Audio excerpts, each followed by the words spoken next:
Sino mga followers? Di ba? Tayo is a followers of Christ. Sabi mo nga sa tabi mo, you are a followers of Christ. So, if you are a followers of Christ, sinabi niya, meron kang mission. Jesus said, sabay-sabay po natin basahin sa Matthew 5:14. You are...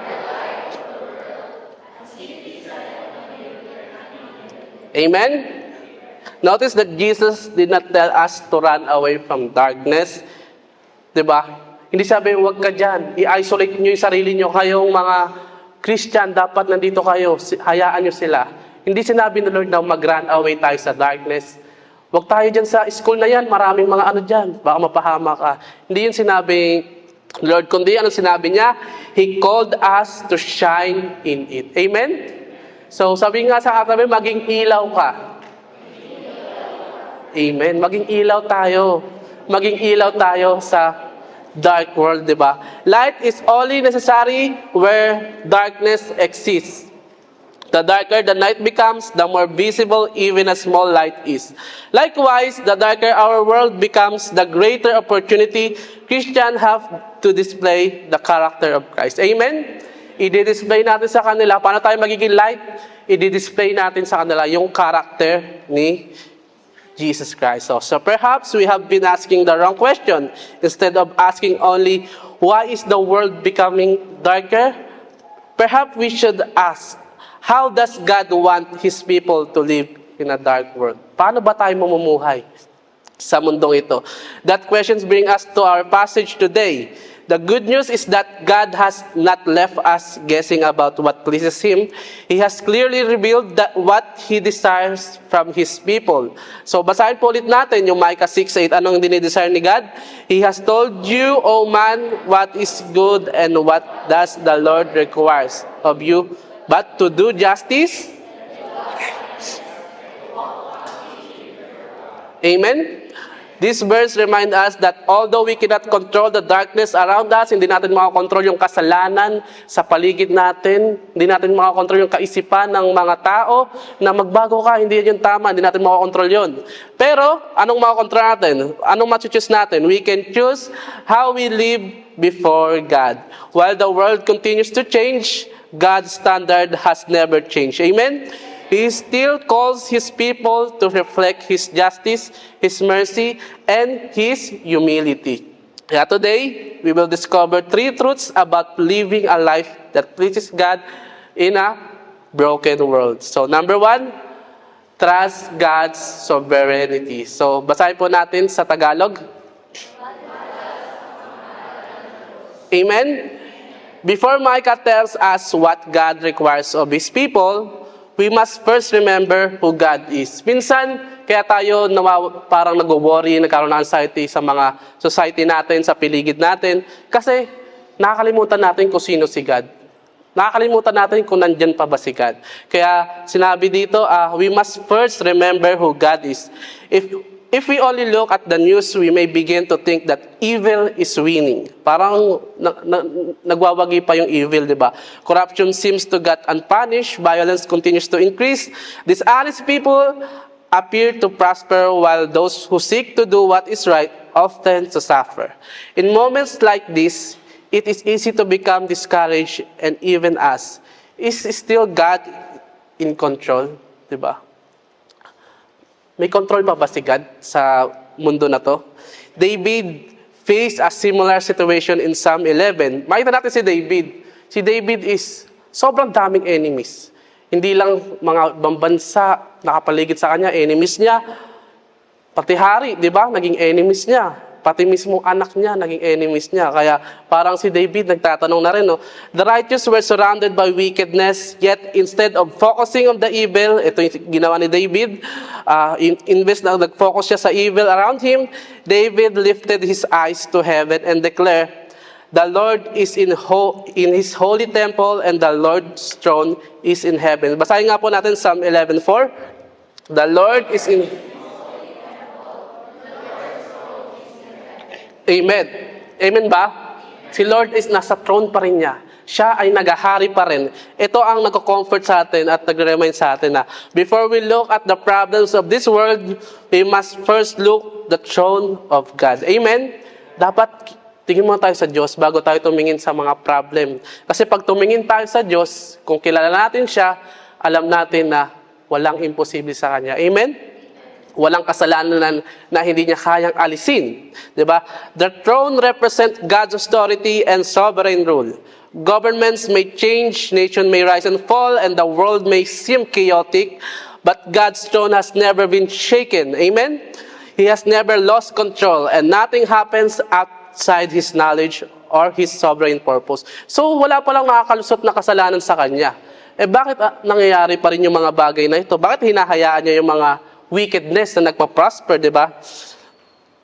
This does not mean that God approves of evil. Hindi yun ibig sabihin na ina-approve niya yung evil. On the contrary, He sees every act of corruption, every injustice, every hidden sin, and every crime committed in secret. Nothing escapes His sight. Sometimes people ask if God sees all things, why doesn't He judge them immediately? Bakit ayaw niyang i-judge agad? Sa unang kasalanan pa lang, i-judge natin sila. The Bible answered that question, Ecclesiastes 12:14. Basahin po natin. For God...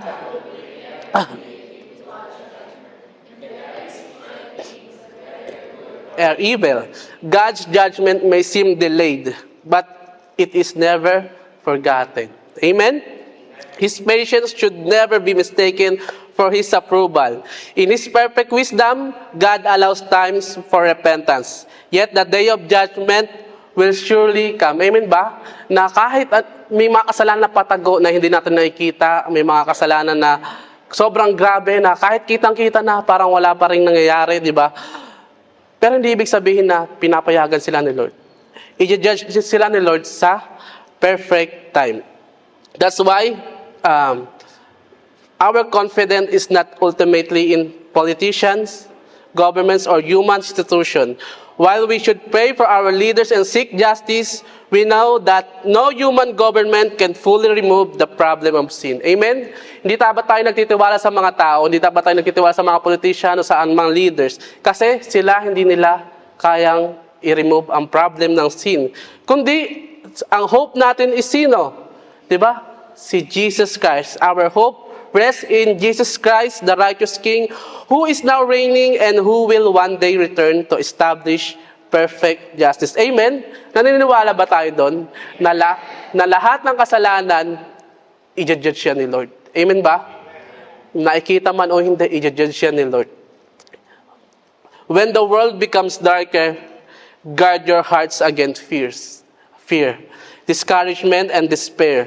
Do not measure God's faithfulness by today's headlines. Instead, remember that God is still on His throne. He sees what others cannot see, He knows what others do not know, and He will judge with perfect righteousness at the appointed time. Amen? I-judge niya ang lahat ng kasalanan sa mundo sa perfect time. Therefore, let us not lose heart. Let us continue trusting Him, knowing that our labor in the Lord is never in vain. Amen?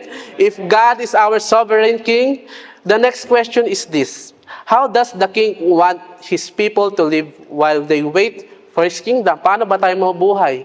Tayo ba is makikisalamuha din sa kanila? Tayo ba is gagaya din sa kanila? Micah 6:8 give us God's clear answer. So, number 2 kong points, reflect God's character. Basahin po natin sa Tagalog. Amen? So, sabi niya sa Micah 6:8, He has told you, O man, what is good. Ano yung good? Diba? Yung good is yung 10 commandments. Yun pa rin yung standard niya at hindi nagbabago. Ano man yung ano sa paligiran natin, nangyayari sa paligiran natin, maraming mga sin, hindi nagbabago yung 10 commandments, no? He has told you, O man, what is good, and what does the Lord require of you? But to do justice, and to love kindness, and to walk humbly with your God. So, after reminding us that God is sovereign, di ba? Alam na natin na nakikita ni Lord ang sin. Nakikita niya yan, at walang nakatakas sa mata niya. At paparusahan niya to sa perfect time. Micah now tells us how God's people should live. At mapapansin natin na Micah does not begin with religious rituals or outward ceremonies. Hindi niya sinabi na dapat mag-alay kayo sa akin. Ang gawin niyo muna, mag-alay kayo sa akin, mag-prayer kayo ng matagal, mag-fasting kayo. Hindi yun yung sinabi agad ni Lord dito. Bagkus, God is not impressed by external religion if the heart remains unchanged. Amen ba? Kahit tayo ay laging nagsisimba, present tayo lagi tayo nag-tithes and offering, pero kung hindi naman nagbabago yung heart natin, wala pa rin yung kwenta, di ba? Earlier in this chapter, the people asked whether God would be pleased with burnt offerings, thousands of rams, or rivers of oil, but God responds by showing that what He truly desires is not empty religion, but a transformed life. Amen? Yun yung gusto niyang mabago sa atin, yung daily life natin. This does not mean that worship, prayer, or sacrifices were unimportant. Rather, these acts of worship were never meant to replace a life of obedience. True worship is demonstrated not only by what we do on Sunday, but also by how we live from Monday to Saturday. So, yung worship, hindi lang siya talaga kung ano ginagawa natin dito. Kundi, ang worship is kung paano tayo mamuhay sa pang-araw-araw natin, Monday to Saturday. Paano ba tayo mamuhay? Sinamarize dito ni Micah, a life that pleases God in 3 simple yet profound commands. Anong una dyan? Do justice. Amen? Sabihin nga sa katabi natin, do justice. Sabihin po natin. To do justice means to live with honesty, fairness, and integrity because God Himself is just. Amen ba? Justice is more than speaking about what is right. It is choosing to do what is right even when it is costly, di ba? Dapat lagi natin pinipili ang tama sa sa pag-aaral natin. Yung score ba natin sa exam, score mo ba talaga o score ng katabi mo? O score ng buong klase, di ba? Sinong relate much diyan? Yung workload mo ba, mataas ang sahod mo, is sakto ba sa workload mo? O baliktad? Marami kang workload tapos onti na yung trabaho mo, di ba? Pero ano man ang mangyari is gawin natin ang tama. Gawin natin yung tama sa eyes ni God. In a world where corruption is often accepted as normal, Christians are called to be different. When others choose dishonesty, we choose honesty. Amen ba? When others abuse their authority, we use our influence to serve others. When others take advantage of people for personal gain, we choose fairness and integrity. Amen? Kaya the Bible reminds us, sa Micah 6:8, He has told you, O man, what is good. Alam naman natin yung tama. Alam natin yan. So, hindi na natin kailangan isa-isa pa. Alam natin kung mali man tayo tama kasi sinabi yan sa Bible na naka-okay na sa puso natin kung ano yung good, di ba? God's standard has never changed. Our action should reflect His righteous character. Amen ba? So, pangalawa, love, kindness, and mercy, di ba? Amen ba? Micah does not simply say to show mercy. He says to love mercy. Ang dali lang magpakita ng mercy, lalo sa kapamilya natin, sa ating mga kaibigan. Pero hindi yan madali pag sa ating mga kaaway. Amen ba? Pero sabi dito, that means mercy is not something we do reluctantly. It becomes the desire of our hearts. It means dapat love natin yung mercy, hindi lang paminsan-minsan tayo magbibigay ng mercy, hindi lang sa piling tao, kundi sa lahat dapat dinidesire natin yan. The world teaches us to get even, to hold grudges. Dapat maaganti tayo, di ba? And to repay evil with evil. Di ba?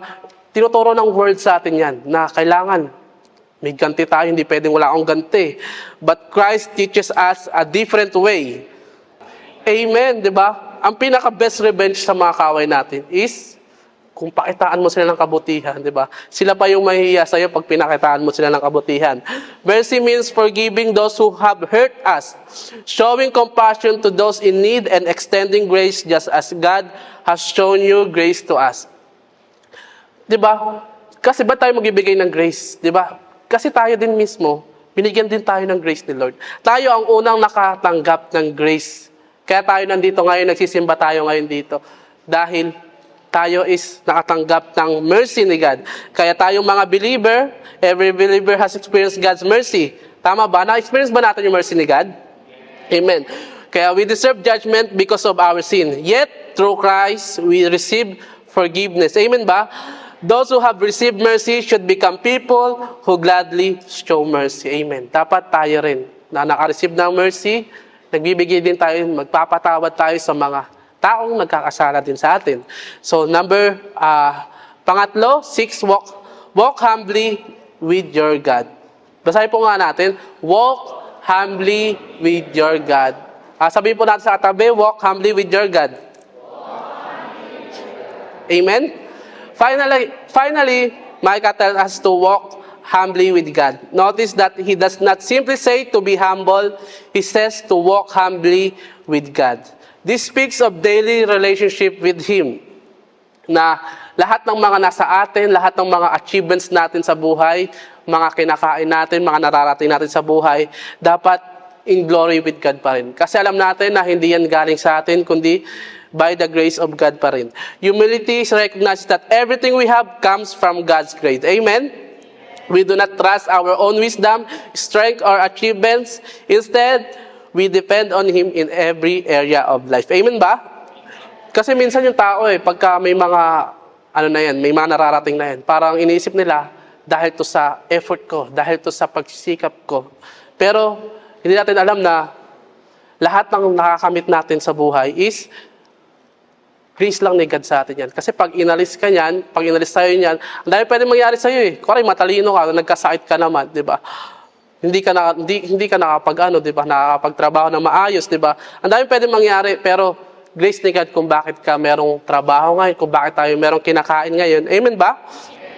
Kaya, a humble believer seeks God's will before making decisions. Accept corrections from His Word. Ito, mahirap. Mag-accept ng correction from His Word. Kasi minsan, ang nagko-correct sa atin is kapwa din natin believers. Diba? Minsan, ang hirap maging humble dyan kasi meron na tayong sariling kaisipan, diba? Pag malaki na tayo, minsan, ang hirap na i-correct kasi meron na tayong sariling pangunawa, diba? Pero, kailangan mag-accept pa rin tayo ng correction sa ating believers. Kasi, katulad ng sinabi ko dati na, ang tao is prone to self-deceive. Nadideceive natin yung sarili natin. Minsan hindi na natin alam na mali na pala yung ginagawa natin. At ang makapagsabi na mali ang ginagawa mo, siyempre, ang kapwa mo believers din. Kaya kailangan mag-accept din tayo ng correction sa mga kapwa natin Christian. And a humble believer seeks God's will before making decision, accept correction from His Word, and gives God the glory for every blessing. Amen ba? Na lahat ng blessings is glory to God. Amen? Walking with God is not merely attending church once a week. It is living every day in fellowship with Him. These three commands are not separate virtues. Together, they paint a picture of a believer whose life reflects the very character of God, His justice, His mercy, and His holiness. Amen? Kaya Micah 8 reminds us that God is not simply asking us to avoid sin. Hindi lang niya sinasabi sa atin na iwasan niyo yung kasalanan, kundi He is calling us to become people whose lives reflect His own character. Amen? We do not live this way to earn God's favor. Rather, because we have received His grace through Jesus Christ, our lives should bear the fruit of that grace. Amen ba? Kailangan, hindi natin ito ginagawa dahil gusto natin ng favor ni God. Kasi, matagal na natin nakuha yung favor ni God. Diba? Tayo is may eternal life na at yun yung favor ni God. At ginagawa na lang natin to, yung mga grace, maging humble tayo to do justice because we receive grace through Christ, di ba? A life that pleases God is not measured by outward religion alone, but by a heart transformed by His grace and expressed through justice, mercy, and humble obedience. When believers live this kind of life, pag tayo naumuhay na sa life na ganito, something remarkable happens. People begin to see the character of God reflected in His people. That leads us to our final point. Anong final point natin? Shine as God's light. Sabay-sabay po natin basahin sa Tagalog. Amen? Amen. So, after telling us to do justice, love kindness, and walk humbly with God, Jesus reminds us that our lives have a purpose beyond ourselves. Amen? He said, "You are the light of the world. A city on a hill cannot be hidden." Amen ba? Kaya pag meron tayong character ni God na sinabi ko sa point 2, magla-light na tayo dapat. Dapat hindi tayo nagtatago. Dapat tayo is pumupunta pa sa mga kadiliman upang mag-light tayo sa kanila. Hindi para maging dilim din tayo, no? Kundi maging light tayo para makita sila at ma-point sila kay Christ. Because we belong to Christ, we have been called to reflect His light in a dark and fallen world. So, hindi tayo mag-run away sa dark, kundi magiging light tayo sa kanila. Ano bang purpose ng light? Di ba yung purpose ng light is para makita natin yung daan. Ganon din tayo.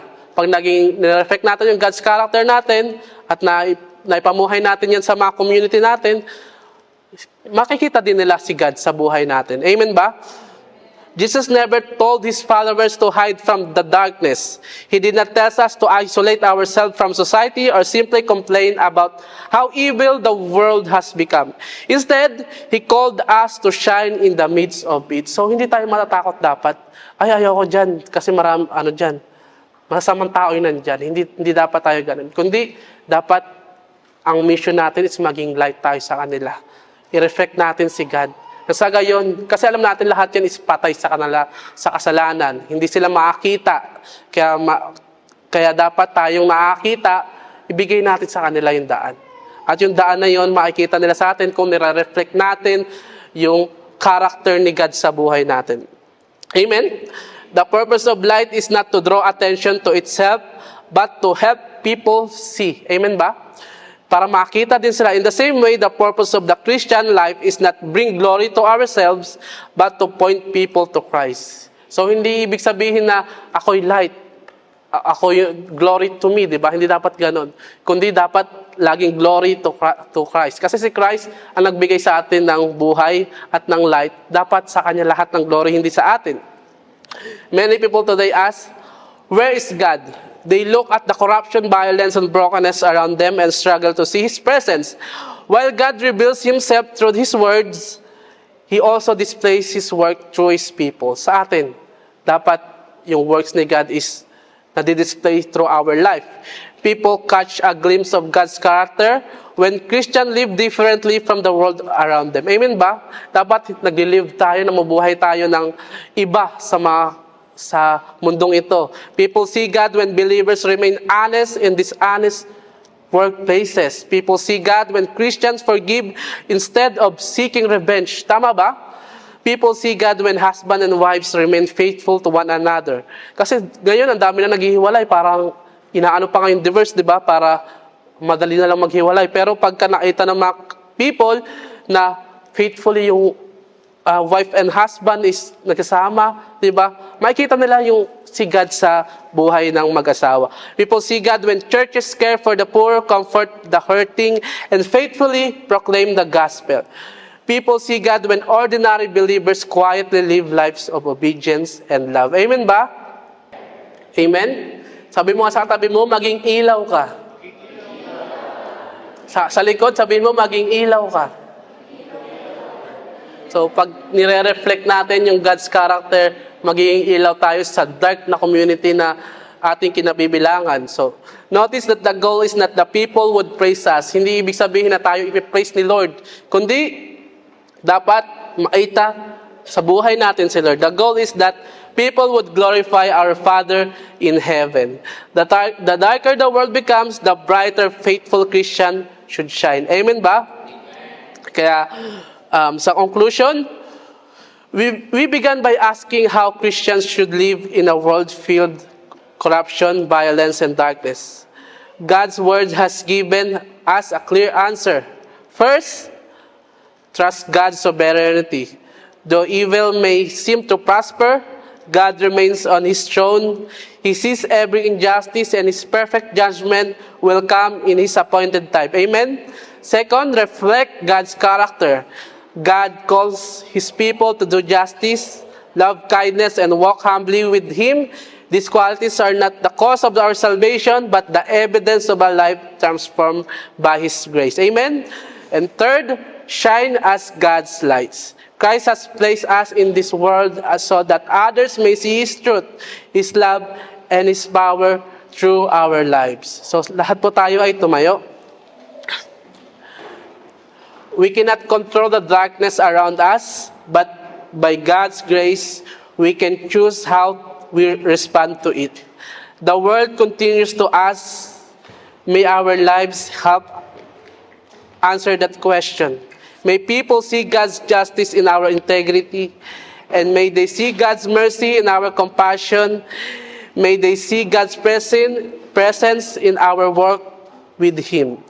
And above all, may they see Christ shining through us for the glory of God. Amen?